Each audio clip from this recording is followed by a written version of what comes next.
Hola, buenos días, ¿cómo están? Soy la doctora Sharon Romero, me dedico a la ginecobstetricia, especialmente en infertilidad, ¿de acuerdo? Tratamientos de reproducción asistida y en general, ¿no? Bueno, entonces el día de hoy vamos a hablar de los cuidados críticos, que son los cuidados en terapia intensiva en pacientes ginecobstétricas, ¿de acuerdo? Más que nada vamos a hablar de las pacientes obstétricas que por alguna complicación en el embarazo se complicó el cuadro y terminan en la terapia intensiva. Vamos a hablar de las 3 primeras causas, que es con lo que más se van a encontrar en los hospitales, en la consulta, ¿de acuerdo? Desde la atención de primer nivel, que son la consulta externa, los centros incluso de consulta rural en poblaciones de bajo acceso, que pasan al segundo nivel, que ya son hospitales generales, ya en ciudades más grandes, y hasta un tercer nivel, que ya son centros especializados, ¿no? Si hablamos del Seguro Social, puede ser como el Centro Médico Nacional de Occidente. Si hablamos de sector salud, ya nos referimos como al Hospital Civil, ¿de acuerdo? Que ya hay cuestiones pues más avanzadas, tanto para la mamá, también como para el bebé, ¿de acuerdo? Muy bien. Bueno, ¿cuál es la situación actual? La mortalidad materna es un indicador a nivel mundial de cómo está el sistema de salud de un país. Mientras menos mortalidad materna hay, se considera que es mejor la atención, ¿no? Porque quiere decir que se tomó a la paciente digamos que en una etapa temprana y se pudo evitar la muerte. Entonces, cada vez que hay una muerte materna, se hace todo un protocolo de investigación para determinar en dónde fue el fallo, qué no se detectó y poder tomar cartas en el asunto, incluso llegar hasta temas legales. Es un evento bastante importante en cada hospital que suceda o incluso en cualquier lugar donde se atienda a un paciente. Aún se siguen presentando muertes a pesar de que hay muchos avances, ¿no? Y muchos de estos son prevenibles, que es a donde queremos llegar, agarrar a las pacientes en el primer o segundo nivel y que no tengamos que saturar los servicios de tercer nivel que están tan limitados. Existen fallas en el reconocimiento de las patologías, a veces se minimizan estas enfermedades y por eso llegan a ser tan desastrosas o complicarse. Y el tercer nivel es insuficiente, ¿de acuerdo? ¿A qué se refiere esto? A que los hospitales de tercer nivel, volvemos aquí en Guadalajara, Hospital Civil, Centro Médico, no hay suficientes camas, ¿no? Lo vimos con el COVID, se necesitaban terapia intensiva para los pacientes y no hay suficiente. Somos un país que no tiene suficiente atención en el tercer nivel. Entonces debemos atender mucho la prevención de estos eventos complicados. Muy bien. Entre las causas más comunes o la causa más común por la que una paciente va a llegar a la terapia intensiva son los trastornos hipertensivos asociados al embarazo, hipertensión gestacional, preeclampsia, que es algo pues bastante común. La preeclampsia es una hipertensión en el embarazo que se complica porque afecta al riñón, al hígado, a otros sistemas. Esa es la causa más común. La segunda causa es el shock hemorrágico, hemorragias obstétricas que pueden ser derivadas de un parto vaginal o una cesárea. O sea, pacientes que después de que sale el bebé no dejan de sangrar y pueden llegar pues a la muerte, ¿no? Pero casi todas deben llegar a la terapia intensiva en lo que se recuperan totalmente. Y en la tercera causa más común está la sepsis. La sepsis es una infección en cualquier parte de nuestro cuerpo, pero que se complica, que llega al torrente sanguíneo, y la sepsis quiere decir que nuestro cuerpo ya pierde la capacidad de respuesta ante la infección, coagula mucho o ya ni siquiera hay fiebre, hay fallas en los sistemas o la bacteria causante invade todos los tejidos y solo se puede tratar en la terapia intensiva. Otras causas pues ya pueden ser enfermedades del corazón, neurológicas o ya cuestiones más que nada que la paciente ya tiene con ella, ¿no? Pacientes con alguna enfermedad crónica previa. Bueno, entonces vemos las 3 primeras causas, ¿no? La preeclampsia, que es hipertensión gestacional, pero complicada, la hemorragia materna y la sepsis, que es una infección. Bueno, vamos a empezar con la preeclampsia, que es lo más común, ¿sí? La preeclampsia es simplemente una presión alta durante el embarazo que aparece después de las 20 semanas, pero se acompaña de afección al riñón. Esto se manifiesta con proteínas en la orina. Entonces, es muy común pedirle a la paciente embarazada con la presión alta, también un examen general de orina, que incluso puede ser una tira reactiva en el mismo consultorio. La tira reactiva se sumerge en la orina y se puede detectar una proteinuria sin necesidad de ningún laboratorio, y así ya podemos ir encaminando a la paciente a que se puede complicar algo más como una preeclampsia, ¿sí? Del 6 al 8% de todos los embarazos van a cursar con preeclampsia, ¿de acuerdo? O sea, es un tanto común aquí en México y es la segunda causa de muerte materna, ¿de acuerdo? Y 50,000 muertes al año a nivel mundial por la preeclampsia. ¿Por qué se da la preeclampsia? No se tiene al 100% claro el por qué, pero lo que sí sabemos es a partir de qué sucede. Sucede a partir de una alteración en la placentación. La placentación es cuando la placenta en la semana 8 hasta la 20 echa raíces en el útero, ¿de acuerdo? Y ese proceso, si no se lleva a cabo adecuadamente, entonces aparecen las complicaciones que desencadenan la preeclampsia. ¿Cómo lo explicamos? Cuando la placenta se empieza a formar, ¿sí? Aquí tenemos estos tres esquemas. Este de aquí de la izquierda es un útero sin embarazo, ¿de acuerdo? Con sus arterias espirales, que se le llaman espirales por la forma en la que tienen. La de en medio es un útero con una placentación anormal. Si se fijan, si comparamos esta imagen a esta imagen de acá es una placentación normal, porque se está abriendo el espacio entre la placenta o la sangre que llega de las arterias placentarias nuevas a las arterias espirales. Esto es normal. Cuando el espacio entre la placenta y las arterias del útero no es suficiente o está muy angosto, se crea resistencia a nivel local. O sea, es como querer pasar 3 litros de agua a través de un popote muy chiquito, ¿no? Hay resistencia y sube la presión, ¿de acuerdo? A partir de ahí se origina primero la hipertensión. Si es muy severo esto, se liberan toxinas hacia la sangre de la embarazada y empezamos a ver afección a los riñones, al hígado, al cerebro, ¿de acuerdo? Entonces podemos llegar de la preeclampsia incluso a la eclampsia, que ya es preeclampsia, o sea, la presión alta con alteraciones en los órganos, pero también convulsiones, que la presión es tan alta a nivel cerebral que la paciente llega convulsionando. Y ahí es cuando sucede la mayor parte de las muertes maternas y también del bebé, ¿no? Muy bien. Bueno, entonces hay una disfunción placentaria, se liberan toxinas, hay una alteración a nivel primero de la presión arterial, que es lo primero que detectamos, por eso cada consulta prenatal, sí o sí, hay que tomarle la presión a la embarazada, ¿de acuerdo? Ponerla a reposar 15 minutos en una silla, sentada, poner los brazos a la altura del corazón, tomarle la presión en ambos brazos. Si sale normal, ahí queda. Si sale la presión alta, no hay que irnos porque está estresada o viene corriendo, o viene caminando. Hay que esperar otros 15 minutos y volvérsela a tomar. Si está alta, entonces ya es candidata para hacer estudios adicionales o vigilancia más cercana. ¿Al bebé cómo le afecta? Bueno, como la placenta forma arterias tan angostas o pequeñas, no le llega suficiente sangre. Entonces son bebés que vamos a ver con restricciones en el crecimiento y esto también es algo que se diagnostica durante el embarazo. ¿Ok? Entonces, estas alteraciones del crecimiento pues son bebés pequeños para la edad gestacional o incluso ya en situaciones más graves, bebés que pueden tener alteraciones en sus arterias o venas más grandes, lo cual puede ser indicador que si el bebé deja de crecer, que a veces puede pasar, aunque la mamá esté, digamos, controlada, es una indicación de terminar el embarazo. Y esto también desencadena un espacio en la terapia neonatal. Entonces, hay que tener en cuenta también que los bebés nacidos de mujeres con preeclampsias o eclampsias van a ser bebés que muy seguramente necesiten atención neonatal. Entonces, si yo tengo una paciente embarazada con preeclampsia en un hospital que no tiene terapia neonatal, debo tener en la mira el traslado a un tercer nivel, no por la mamá, sino por el bebé. Entonces, en ese aspecto también lo complica, ¿no? La logística. Bueno, y daño pues a otros órganos como les mencioné.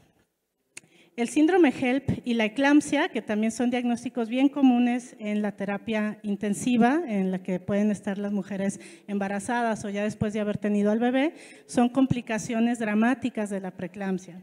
El síndrome HELP se llama así por las siglas que representa en inglés, que es hemólisis, o sea, hay destrucción de las células rojas o los eritrocitos, y eso lo vemos reflejado en una biometría hemática, que es un estudio que está en cualquier laboratorio de cualquier unidad básica. Vemos una baja en las plaquetas, entonces las plaquetas que ayudan a la coagulación, si están muy bajitas, pueden desencadenar, aparte de la preeclampsia, una hemorragia obstétrica, ¿ok? Y una elevación de las enzimas hepáticas. Esto indica que hay una afección al hígado y pues esto también va a complicar el embarazo, ¿de acuerdo? Bien. La eclampsia, me va a pasar por acá ahora. La eclampsia es todo esto, pero ahora con convulsiones, ¿de acuerdo? Las convulsiones se presentan pues de manera repentina y eso ya es indicación inmediata de terminación del embarazo. No importa si son 26 semanas, si el bebé no es viable, aquí ya es indicación materna. Siempre está primero la vida de la mamá, por lo de la muerte materna, ¿de acuerdo?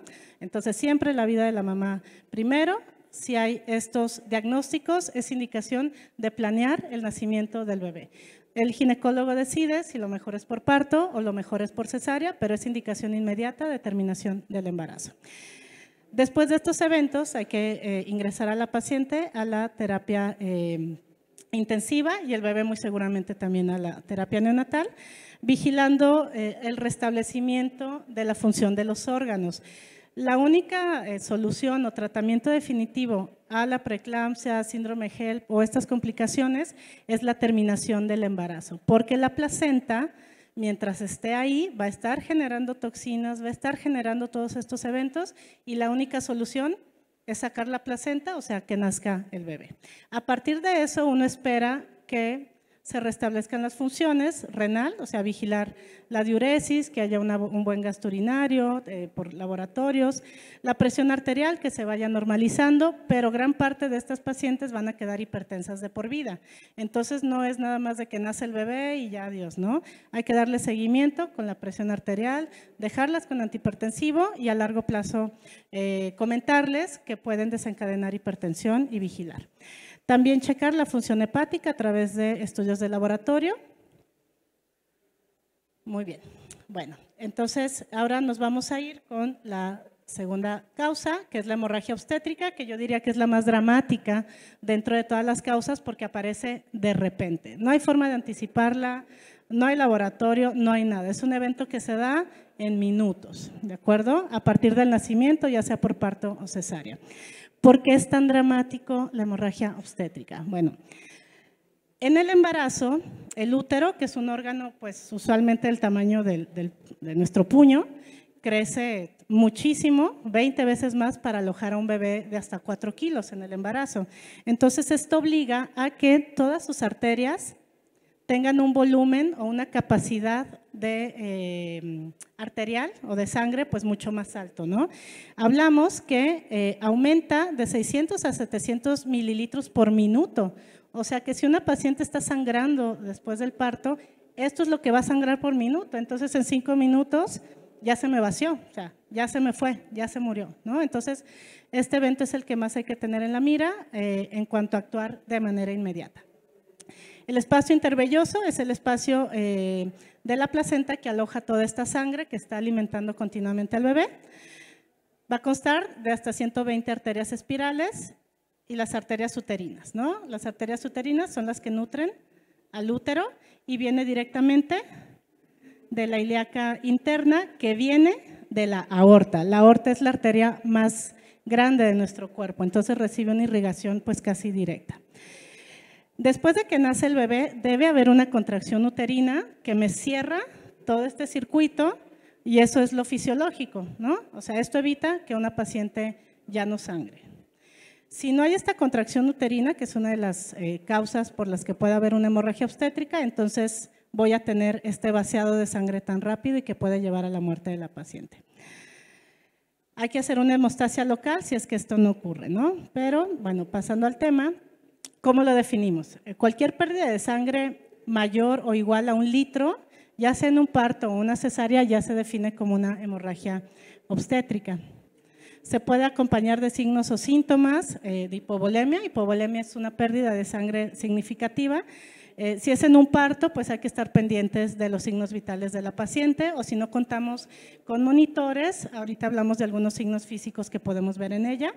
Si es en una cesárea, pues el anestesiólogo va a ser el primero que nos avise que la presión está bajando o que hay taquicardia, o incluso el cirujano se va a dar cuenta de que hay una pérdida rápida de sangre. Muy bien. Bueno, las causas más comunes que les llamamos las 4 T's. Primero, lo más común, el tono.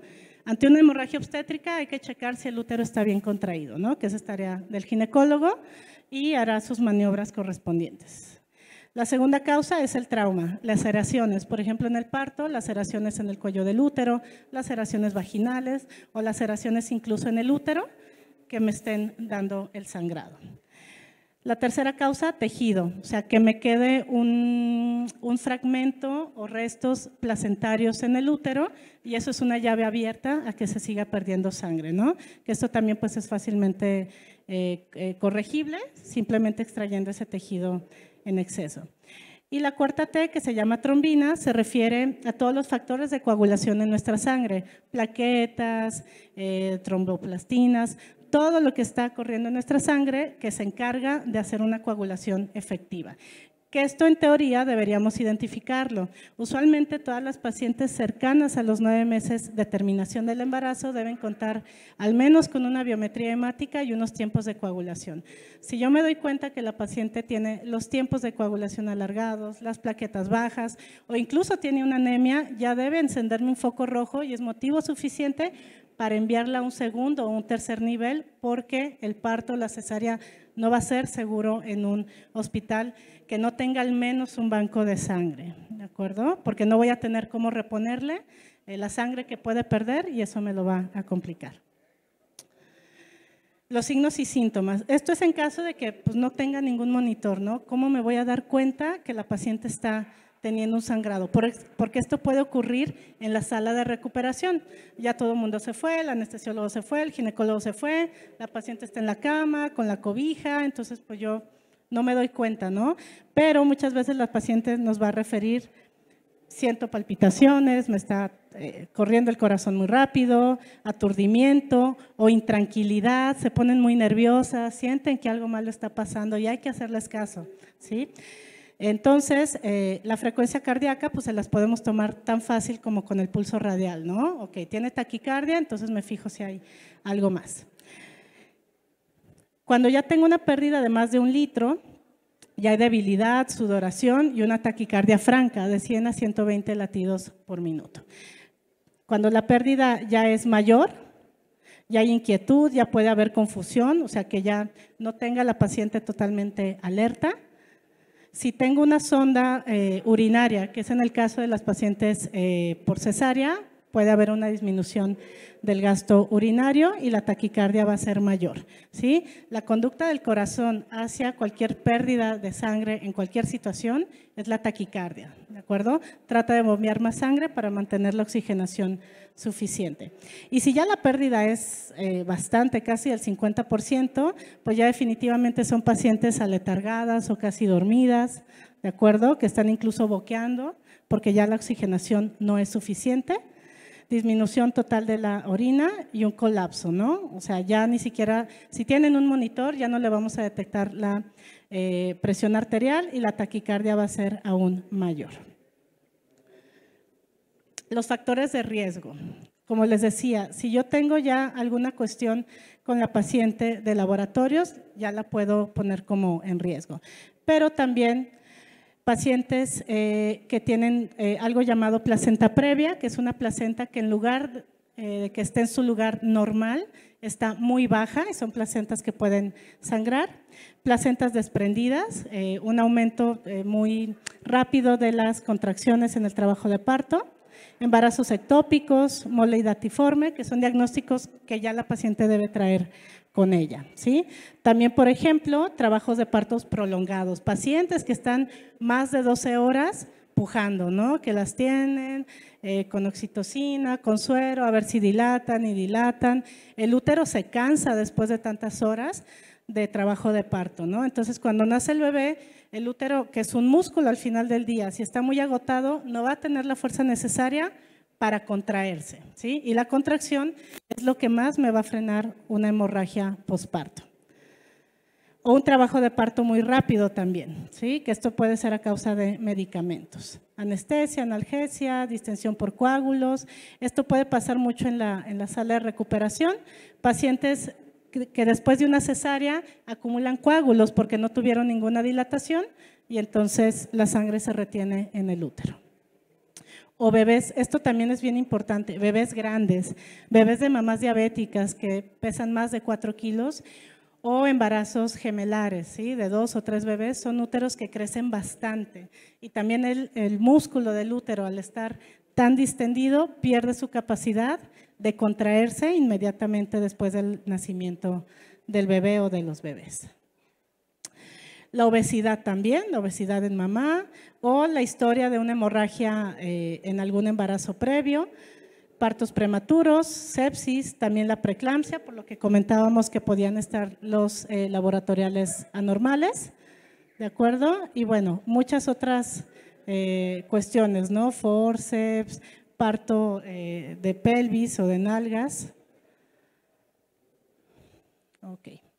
Las pacientes vulnerables, aquellas que tienen patologías renales crónicas porque ya van a tener anemia de entrada, ¿ok? O pacientes de constitución o tamaño pequeñas, ¿sí? Que tienen menor volumen de sangre y pueden ser más susceptibles a una hemorragia. ¿Cómo podemos cuantificar el sangrado también a simple vista, ¿no? Si no dispongo de una báscula o algo, o sea, ¿cómo calculo cuánto ha sangrado mi paciente? Si es una toalla femenina, digamos, nocturna o de las que tenemos en el hospital que son bastante grandes, ¿ok? Esto me puede significar unos 500 mililitros o llena hasta 800 mililitros, ¿sí? Si tengo una compresa grande, me puede llenar 30 mililitros, esto en las cesáreas. Si tengo uno de estos pañales de cama, me puede llenar, si es una mancha de este tipo, hasta 1/4 de litro. Estos pañales de cama me pueden llenar una mancha, 50 mililitros o 200 mililitros, un poco más. Si tengo un riñón, de esos que utilizamos en la cirugía, si está lleno, hasta medio litro, o si veo esta imagen de toda la cama así manchada, pues ya es una hemorragia obstétrica como tal, ¿no? Ya me indica que hay 1 litro de pérdida sanguínea y hay que tomar medidas de inmediato. En el estadio 1, o sea, me doy cuenta que sangró medio litro, 1 litro, ¿qué es lo que hay que hacer?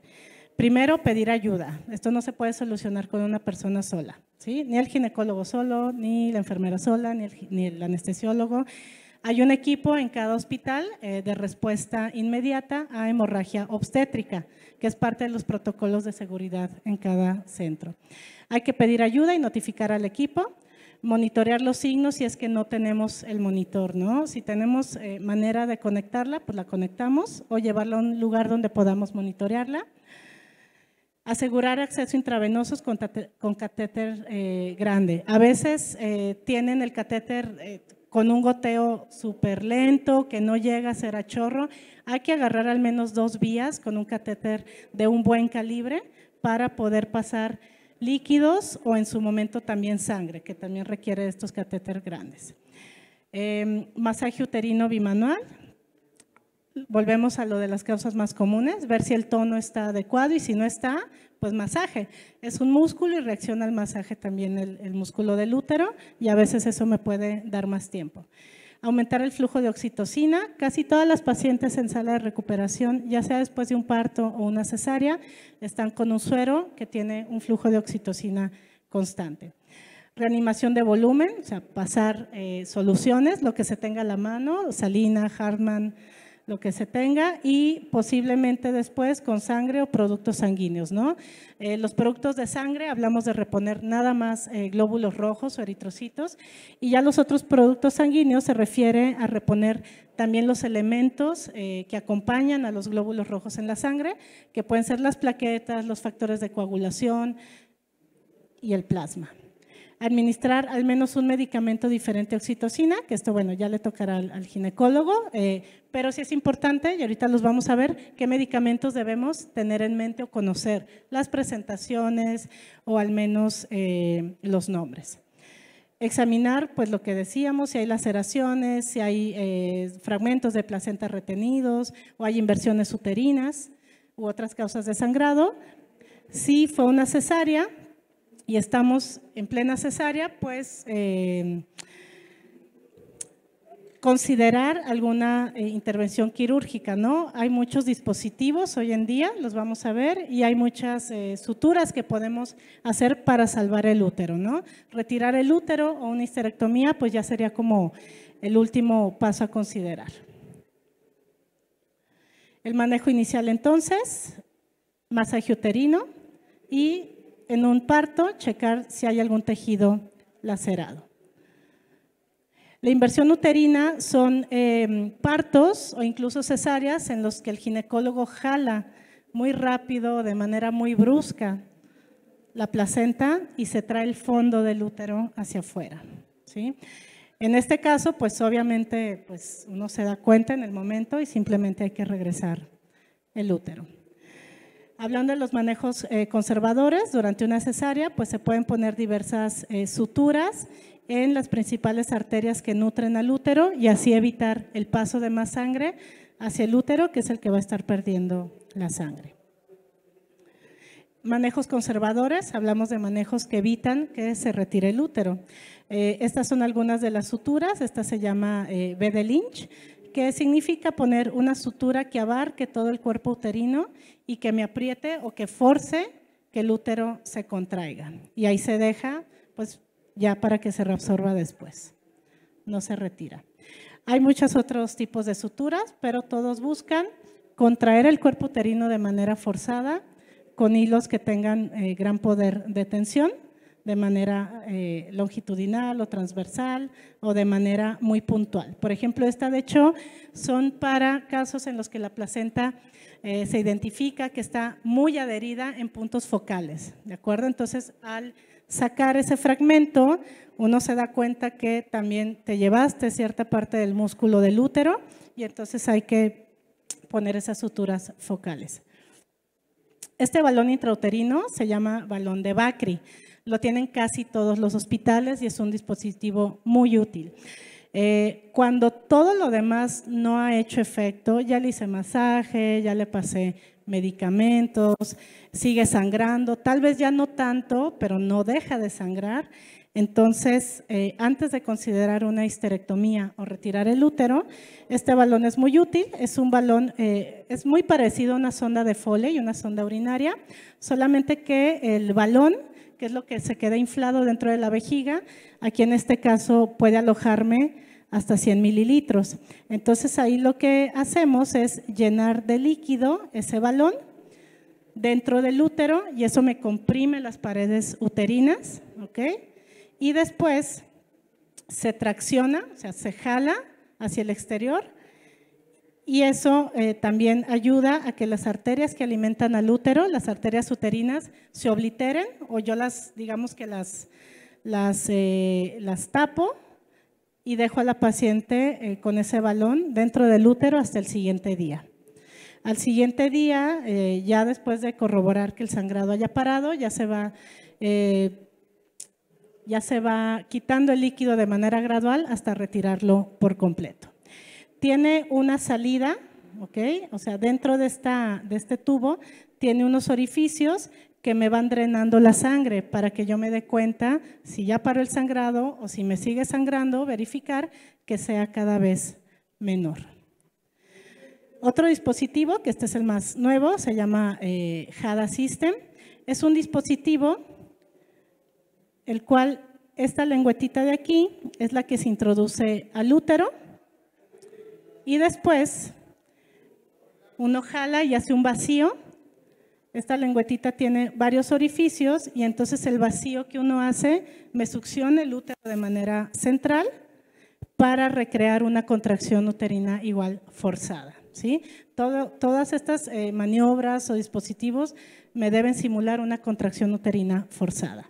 Entonces, este dispositivo igual se mantiene ahí al menos al siguiente día y se va revirtiendo la succión de manera progresiva. Bien, si hay un sangrado mayor inmediato, hay que hacer estudios de control, insertar igual, todas las cuestiones son muy parecidas en todas las hemorragias. Realmente es muy difícil en el momento ponerte a clasificar si es estadio 1, si es estadio 2 o si es estadio 3. La verdad es que las maniobras se hacen casi igual en cualquier estadio. Es actuar de inmediato y ya después se cuantificará o por medio de una biometría hemática de control se decide si hay que colocar más sangre o ya fue suficiente. ¿Okay? Sí es importante en ese aspecto, si fue un parto y estoy viendo que está sangrando mucho y ya estamos haciendo algún tipo de maniobra, trasladar a una paciente a un quirófano, ¿de acuerdo? Si vamos a llegar a una histerectomía obstétrica, no queremos trasladar a la paciente ya chocada, ¿no? Entonces, estuvo en trabajo de parto, está en la sala de parto en expulsivo, donde no están las condiciones para una cirugía, ya voy pensando en el traslado a un área quirúrgica. ¿Okay? Si es la cesárea, que estamos en un quirófano, pues ahí seguimos haciendo las intervenciones y tomando decisiones. El estadio 3, pues ya son sangrados pues ya muy masivos. Ahí de entrada el anestesiólogo va a indicar transfundir de plano sangre, por eso es importante que casi en cualquier embarazo el bebé nazca o mamá y bebé estén en un hospital que tenga banco de sangre, o si no lo tiene, muchos hospitales, aunque pequeños, tienen convenios con hospitales más grandes y tienen a su disposición el banco de sangre de manera inmediata. Bien, aquí ya hablamos de repercusiones pues ya más severas, como alteraciones metabólicas, como es la acidosis por la hemorragia. Ahí hay que checar otros niveles de electrolitos séricos, que ya de eso nos ocupamos en la terapia intensiva, y mantener la buena saturación. ¿Cuántas pacientes también por no checar todo esto después de una hemorragia sobreviven, pero pueden cursar con muerte cerebral también, porque el cerebro estuvo sometido mucho tiempo a un bajo nivel de oxigenación? Bien. Los componentes sanguíneos que hay que tener en mente, pues es la sangre entera, que son pues todos los componentes de sangre sin ningún filtrado, concentrado de eritrocitos, o sea, solamente glóbulos rojos, plasma fresco congelado, que esto me restituye los factores de coagulación. Cuando transfundimos más de 2 o 3 paquetes globulares a una paciente, no solamente es reponerle la sangre, sino todos los demás elementos, plaquetas, fibrinógenos, factores de coagulación, para que realmente tenga una reposición. ¿Okay? Plaquetas solas o crioprecipitados, que ya estos son muy específicos, ¿no? Si la paciente llegó con unas plaquetas de 40,000 o menos, que son valores muy bajos, entonces ahí es donde ya podemos ponernos más selectivos. Pero lo primero que vamos a utilizar en estas pacientes pues es los paquetes globulares enteros. Fármacos. La oxitocina es la de batalla, que también la tenemos en casi cualquier lugar, en forma de ámpula siempre y casi siempre, de manera excepcional, se utiliza en bolo directo, o sea, casi siempre lo debemos poner en infusión, o sea, diluido. Aún en estas situaciones no es recomendable ponerlo en bolo directo. Se puede utilizar en casos extremos también intramuscular. El ácido tranexámico es un componente que ayuda a que la sangre coagule más rápido. Esto es especialmente útil en laceraciones o heridas uterinas. La metilergonovina o el ergotrate también es muy común usarlo en quirófano y este se aplica casi siempre intramuscular. El carboprost es un derivado de la oxitocina, pero mucho más potente, ¿sí? El misoprostol es un medicamento también de batalla, se presenta en tabletas y se puede utilizar en vía rectal casi siempre cuando es una hemorragia obstétrica y es bastante efectivo, es de bajo costo y es muy fácil pues tenerlo ahí siempre a la mano. La dinoprostona es menos común, se utiliza vía vaginal o rectal, pero es muy difícil encontrarlo y es caro. Y ya factores de coagulación también son bastante raros, solamente se tienen en hospitales grandes o son muy caros también. Bien, bueno. Los equipos de respuesta a hemorragia obstétrica se deben componer de un director de obstetricia para que active los diversos protocolos y un corredor y un reportador, ¿sí?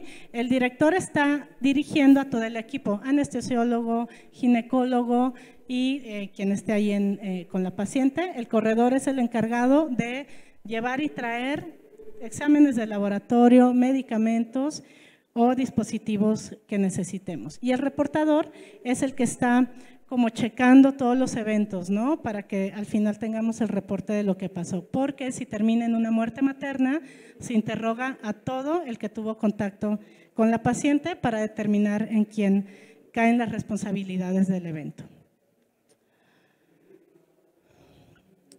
Muy bien.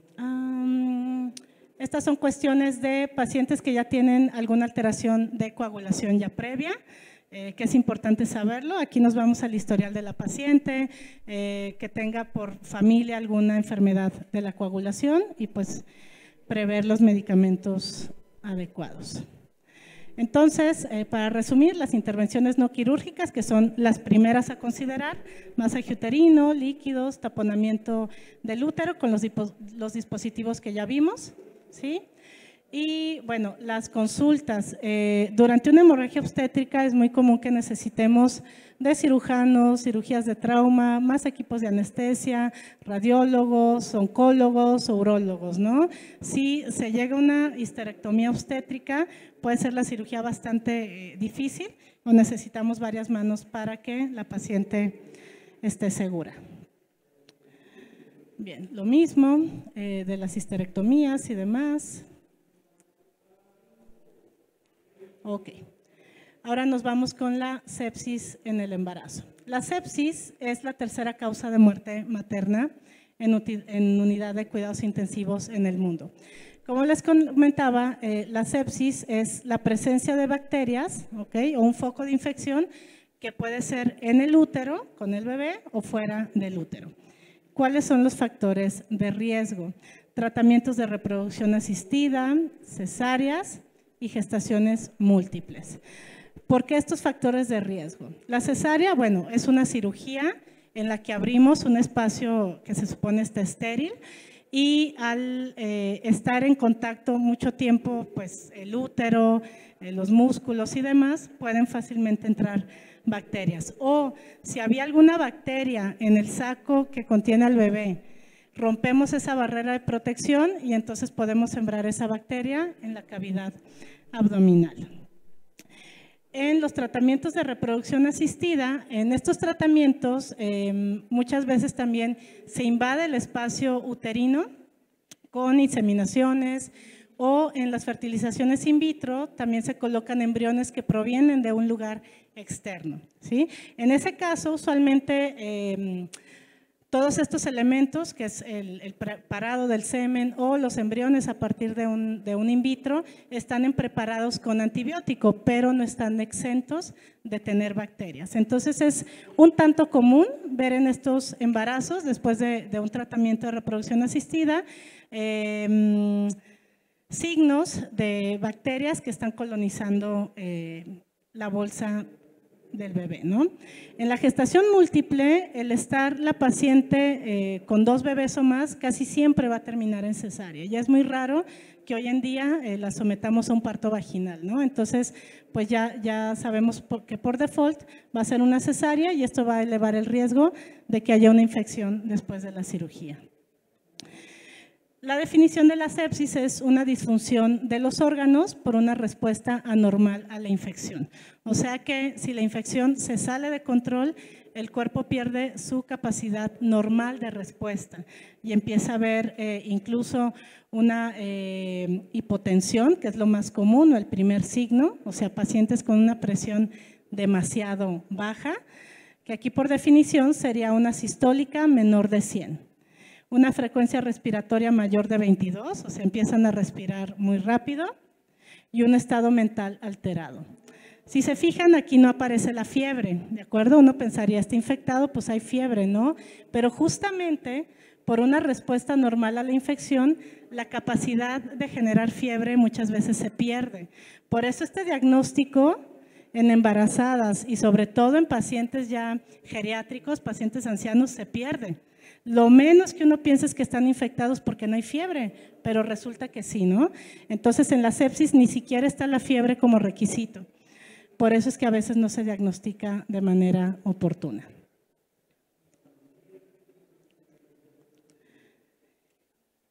En el embarazo, cualquier tipo de criterio diagnóstico para cualquier enfermedad puede cambiar por los cambios que tiene el cuerpo de una embarazada. Sabemos que en una embarazada, de manera fisiológica y es completamente normal, la presión arterial baja, ¿de acuerdo? No se mantiene igual. Entonces, cuando hacemos el diagnóstico de sepsis, una sistólica menor de 90 es suficiente para considerarlo anormal. Si se acompaña de un aumento de la frecuencia respiratoria mayor de 25 también, aquí si se fijan, sube este criterio de 22 que teníamos aquí sube a 25. ¿Por qué? Porque también de manera natural, en la embarazada sube la frecuencia respiratoria, respiran más rápido, sobre todo en la segunda mitad del embarazo. Los pulmones quedan con menor espacio por el útero agrandado y entonces tienen que respirar con más frecuencia para mantener una oxigenación adecuada. Entonces también este criterio baja, debe estar arriba de 25. Hay que evaluar para decidir el manejo en unidad de cuidados intensivos. Casi siempre debe ser un manejo en unidad de cuidados intensivos, cualquier tipo de sepsis, o al menos una hospitalización si no se cuenta con esta unidad. Cuando hablamos de sepsis, hablamos que la bacteria ya está circulando en todo el cuerpo, o al menos las toxinas. Entonces, el tratamiento debe ser sistémico, ya no debe ser con inyecciones intramusculares nada más o con pastillas, sino hay que tener un tratamiento intensivo intravenoso. La fuente puede ser pélvica, o sea, del mismo útero, o no pélvica, o sea, pulmones, cerebro incluso, o algún tejido blando.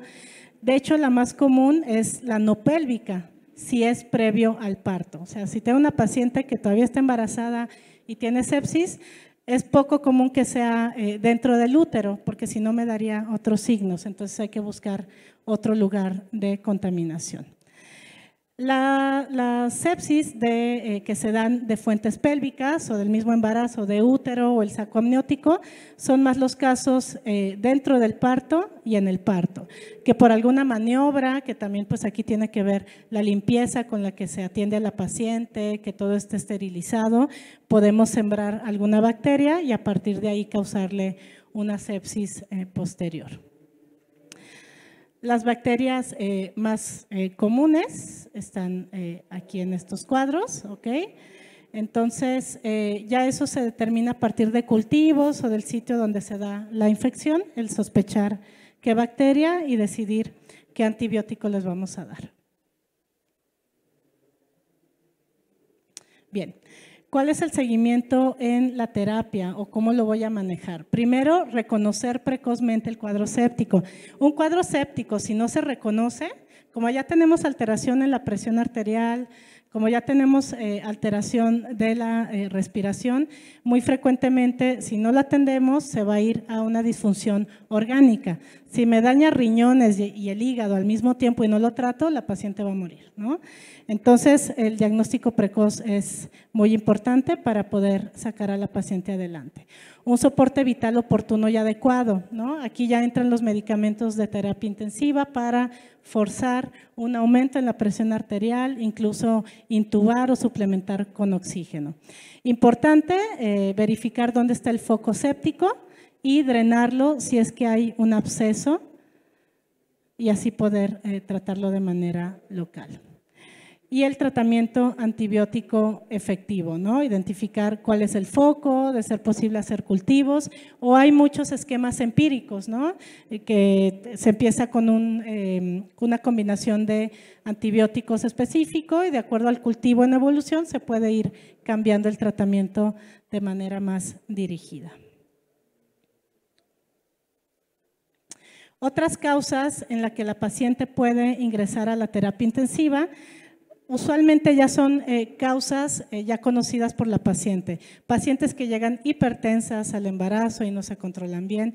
Pacientes diabéticas también mal controladas y que pueden cursar con cetoacidosis diabéticas por el mal control. Pacientes con también episodios de epilepsia, que el tratamiento cambia en el embarazo, ¿ok? O cualquier otra enfermedad crónica, ¿no? Intoxicaciones, hemorragias de vía digestiva, cualquier otra enfermedad que le puede dar a cualquier persona no embarazada, pero por el embarazo que se puede complicar y cambiar el tratamiento, ¿no? Aquí obviamente es importante determinar el buen momento de nacimiento, no afectar ni a la mamá ni al bebé, pero en caso de que la vida de la mamá corra riesgo, siempre debe preferirse el nacimiento para evitar la muerte materna.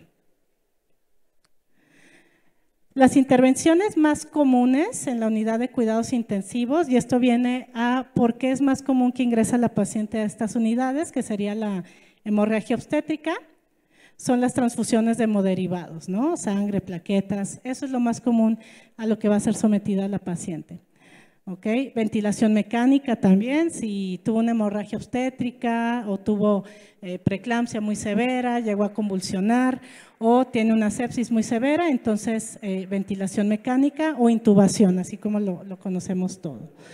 Soporte inotrópico se refiere a medicamentos que le ayudan al corazón y a todas las arterias a mantener una buena perfusión o una presión arterial adecuada, ¿sí? Y las pacientes que requirieron una o más intervenciones, la mayoría solo una de estas y en una cuarta parte 2 intervenciones, ¿no? Muy bien, aquí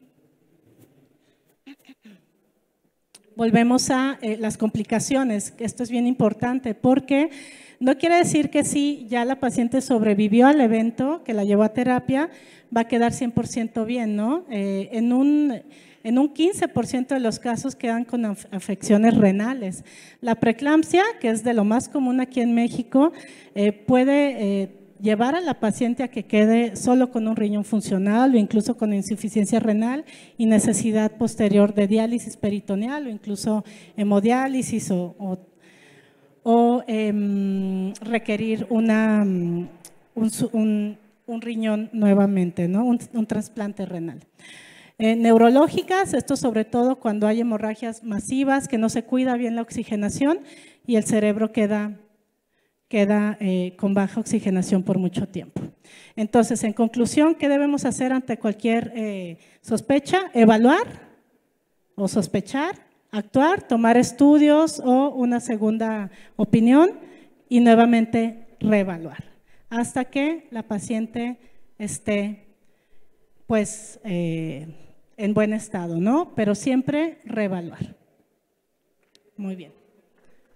Gracias.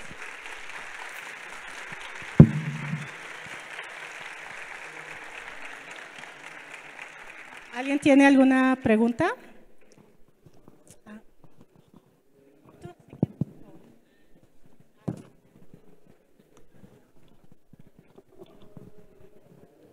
Yo tengo una pregunta. ¿Qué solución recomendaría para diluir la oxitocina? Es variable. Casi siempre, al momento de salir la placenta, casi siempre indicamos 10 a 20 unidades en 1 litro y pasar en 1 hora, la primera. Ajá. Si hubo buena contracción, nos quedamos con esa la primera hora y continuamos una segunda para 8 horas con 10 unidades. Pero si no es suficiente, podemos agregar cualquier medicamento, pero casi siempre son de 10 a 20 unidades para la primera hora. 10 a 20 unidades diluidas. Okay. O a respuesta también. Ah, perfecto. Gracias. De nada. ¿Alguien más? ¿Alguien más? Muy buena charla, gracias. Qué bueno. Gracias. Tengo una duda. cuando la mamá tiene dos o tres niños, ¿queda algún daño en ellas después de dar luz? Depende de la complicación, ¿no? Depende de la complicación y cómo terminó. Si son 2 o 3 bebés y llegó al 8º mes y los bebés nacieron bien y la mamá bien, nada. Pero si ella tuvo preeclampsia y avanzó mucho, pueden haber esos daños que hubieron ahí. En los bebés, si nacen muy prematuros, cada bebé es bien diferente, ¿no? Si nacieron de 26 semanas, los 3 bebés, puede que uno quede con daño en la retina o puede que no, depende también dónde los atiendan. Entonces, si son 2 o 3 bebés, deben nacer en un hospital con terapia neonatal, a fuerzas. Si no nacen ahí, van a tener más chance de que se compliquen o queden con algo. ¿Alguien más? Acá, ella la había levantado desde acá.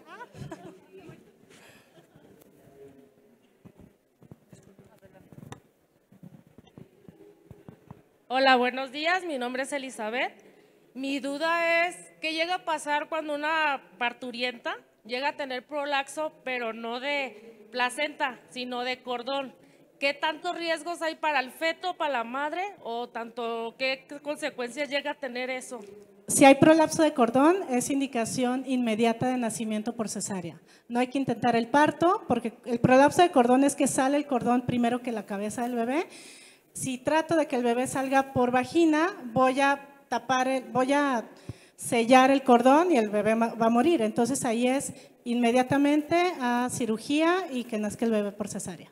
Si el bebé, por un ejemplo, ya viniera con la cabeza de fuera y viniera ya prolaxado el cordón. No, si ya está la cabeza de fuera, pues lo sacas, ¿no? Ya usas forceps o lo que tengas que hacer. Okay. Gracias. De nada. ¿Se lo doy?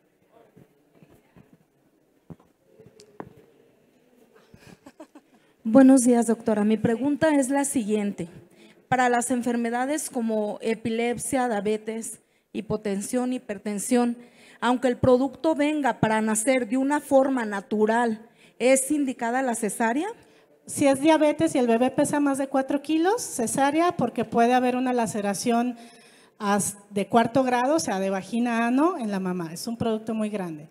Si es presión y está bien controlada, no hay restricción de crecimiento en el bebé, se puede. Ahí nos acompañamos del materno fetal para que revise si el bebé no está afectado. Si no está afectado, puede ser vía vaginal. Pero si hay alguna alteración en líquido o en sus arterias, entonces la cesárea. Depende. Y en el caso de las mujeres con epilepsia, no hay problema. Si está bien controlada y no ha tenido un evento de epilepsis en los últimos 6 meses, se puede intentar el parto. Ah, muy bien. Se corre el epilepsia, riesgo. perdón. Hay que tener diazepam a la mano. Si acaso tuviera una convulsión en el parto, tratas con diazepam en el momento y la controlas, ¿no? Muy bien, gracias, doctora. Buenos días, doctora. Tengo una duda. Cuando hay un óbito, ¿es más recomendable una cesárea o por parto natural? Depende del tamaño del bebé y depende mucho del deseo de la mamá. Si la mamá quiere un parto, no la puedes forzar a una cesárea. Si las condiciones lo permiten, parto. En cambio, si la mamá no quiere pasar por un parto, no la puedes obligar, ¿no? O sea, también tiene que ver como mucho el estado mental de la mamá. Okay. ¿Más quiere preguntar?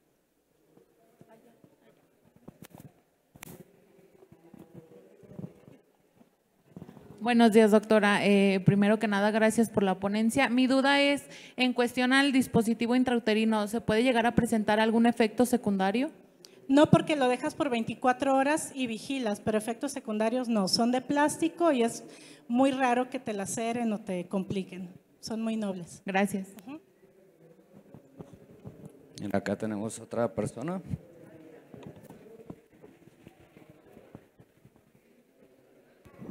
Hola, mi nombre es Misael y pues mi pregunta es, ¿en una hemorragia obstétrica se pueden combinar los coagulantes? O sea, como el ácido tranexámico, la oxitocina, distinone. Sí, llegamos a combinar oxitocina, metilergonovina, carboprost, misoprostol. A veces utilizamos toda la gama de medicamentos. Hay contraindicaciones, por ejemplo, la ergonovina no la puedes utilizar en pacientes hipertensas, ¿no? Entonces ahí es importante conocer a la paciente para saber que sí o que no. Pero si es una paciente sana y que no tiene ninguna enfermedad crónica, a veces te avientas todos los medicamentos. Muchas gracias.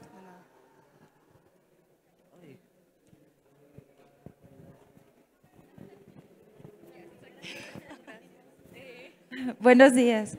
En caso de los pacientes que sufren de placenta previa en la hora del parto, tengo entendido que de 3 solamente sobrevive una y solamente sobrevive ya sea la mamá o el bebé. ¿Hay forma de que puedan sobrevivir los dos? No, cuando es placenta previa se puede diagnosticar desde la semana 20 y hay que planear una cesárea. Nunca puede ser un parto vía vaginal. Y sobreviven los dos. Sí, claro. Este es el caso de mi mamá. Mi mamá sufrió placenta previa, no se le diagnosticó hasta el día del parto. Exacto. Mi mamá estuvo a punto de morir y gracias al médico que la atendió, mi mamá sobrevivió junto con mi hermano. Mi hermano nació con un peso de 3 kilos 800 y el doctor que estaba anteriormente en la plancha le había dicho que nada más de 3 sobrevivía una y tenía que decidir quién sobrevivía, si mi mamá o el bebé, que porque una gota de sangre la podía hacer una hemorragia y podía fallecer ahí. No, ahí cuando es placenta previa, si es asegurada, se planea el nacimiento en centro médico donde tienen lo necesario para ese tipo de cirugías, porque casi siempre también terminan en histerectomías. Ajá, pero bien planeado y detectado desde la semana 20, lo planificas y no tiene por qué morir nadie. Pero si no fue detectada hasta el día del parto. Ese es el tema de la medicina preventiva, ¿no? Siempre hay que mandar a una embarazada con un materno fetal o un ginecólogo para hacer un ultrasonido detallado, ¿no? Y no quedarnos con un ultrasonido de cualquier radiólogo para detectar justamente esas cosas. Porque ella iba a todos sus controles y en los controles salía que el bebé estaba bien, que pesaba bien El y bebé, que ella estaba bien. Pero la placenta, hoy en día evaluamos placenta, bebé, todo. Sobre todo ahorita que la mayoría de mujeres tienen cesáreas, ahí es donde se dan más las placentas previas, las placentas secretas y entonces checas también el área de la cicatriz de la cesárea y la placenta. Gracias. De nada.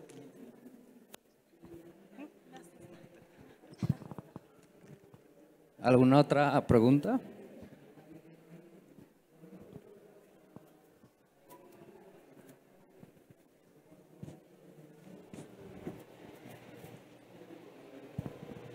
Hola, me llamo Karen y mi pregunta es ¿por qué pasa lo del nudo verdadero de cordón umbilical? Son eventos fortuitos, no hay una causa en específico, es muy raro. Se puede diagnosticar en etapas tempranas hasta la semana 26, que hay gran espacio para que se muestre todo el trayecto del cordón en el ultrasonido. Pero después de la semana 28, que el bebé ya ocupa casi todo el útero, es muy complicado diagnosticarlo, ¿no? Y pues son eventos que si vas a un parto, si tienes suerte, pues nace el bebé antes de que ese nudo se apriete y pueda terminar en algo fatal, ¿no? Ok, muchas gracias. De nada.